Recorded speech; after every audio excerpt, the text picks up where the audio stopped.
حضرت عبداللہ بن مبارک رحمۃ اللہ تعالی علیہ فرماتے ہیں لالچ کے رشتے ہیں دنیا کے، لالچ کے۔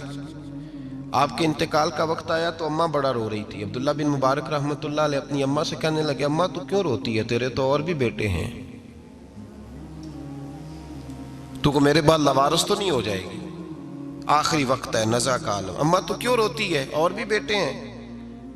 تو اماں کہنے لگی بیٹا اور بھی بیٹے ہیں، پر جس طرح کا دھیان تو رکھتا تھا وہ نہیں رکھتے، جس طرح وقت پہ دوائی تو لا کے دیتا تھا وہ نہیں لا کے دیتے، جس طرح تو میرے کھانے پینے کا خیال رکھتا تھا وہ نہیں۔ کہنے لگے اچھا اماں اس کا مطلب ہے تو مجھے نہیں رو رہی، تو اپنی ضرورتوں کو رو رہی ہے کہ روٹی کون دے گا، کھانا کون لائے گا، دوائی، میں سمجھا تھا شاید مجھے رو رہی ہے۔ بیوی سے پوچھا تو کیوں رو رہی ہے، تو کہنے لگی تیری وجہ سے میری بادشاہی تھی، تو موجود ہے تو خاندان میں، معاشرے میں میرا ایک وقار ہے، تیرے بعد تو بیوہ کی زندگی ہوگی۔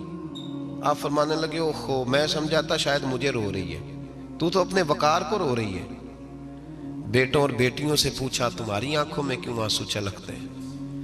کہنے لگے ابا جس پیار سے باپ شادی کرتا ہے دوسرا کوئی نہیں کر سکتا، اور جس محبت سے باپ لا کے کما کے دیتا ہے دوسرا کوئی نہیں دے سکتا۔ فرمانے لگے اوہو میں سمجھا تھا مجھے رو رہے ہو، تم تو شادیوں کو رو رہے ہو، میرے ساتھ تو تعلق ہی نہیں۔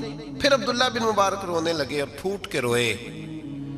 کسی نے کہا آپ کیوں روتے ہیں؟ فرمایا آج سمجھ آئی ہے، میرے ساتھ اگر بے لوث رشتہ ہے تو یا خدا کا ہے یا محمد مصطفیٰ کا ہے صلی اللہ علیہ وسلم۔ آج سمجھ آئی ہے، وہ میں نے جن کے ساتھ تعلق مضبوط کیا ہی نہیں، کبھی فجر چھوڑی، کبھی زور چھوڑی، کبھی یہ رہ گیا، کبھی وہ رہ گیا، کبھی داڑھی کا پروگرام بنا، کبھی رہ گیا، جن کے ساتھ میں کمزور تھا وہ میرے ساتھ مضبوط تھے، اور جن کے ساتھ میں مضبوط تھا ان کا میرے ساتھ کیا حال تھا۔ یہ کمزوری ہے رشتوں میں، وفا نہیں۔ ہمیں تو بھائی کام پیارا ہے، چم نہیں، بالکل۔ بچے شکایت کرتے ہیں، کہتے ہیں ابا کماؤ پتر سے پیار کرنے لگا ہے، بچے شکوہ کرتے ہیں، کہتے ہیں جو آدمی جیب میں زیادہ پیسے ڈالتا ہے ابا جی کا پیارا ہے۔ باپ شکوہ کرنے لگے ہیں، کہتے ہیں میں مالدار ہوتا تو میرے بچے بھی فرما بردار ہوتے۔ رشتوں کو روح کا رشتہ بنائیں، وفا کا رشتہ بنائیں، وفا کا۔